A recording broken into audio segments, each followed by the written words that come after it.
يا لا يا لا لا يا لا يا لا لا لا لا لا يا لا.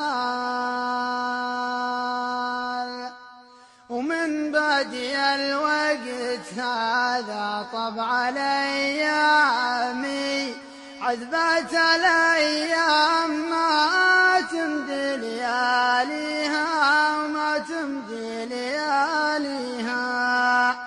حلوة الليالي ثوارى مثل الأحلام مخطورة عني عجائب. تم الدفن. رحل الأهل والأصدقاء إلا صديق واحد رفض المغادرة.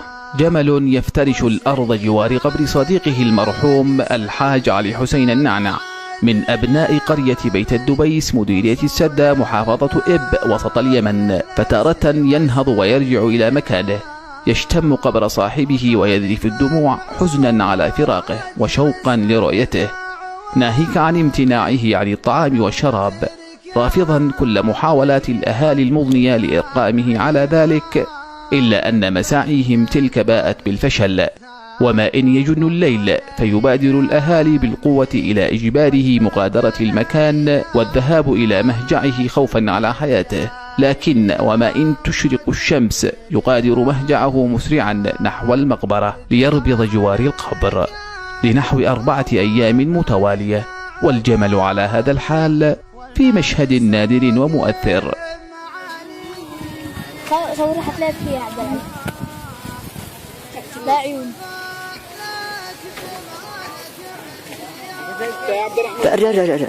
كفكف دموعك يا هذا، فلقد رسمت أروع صور الوفاة في زمن كثر فيه خيانة الإنسان لبني جنسه، وجفت من قلوبهم الرحمة وقست قلوبهم فأصبحت كالحجارة أو أشد قسوة.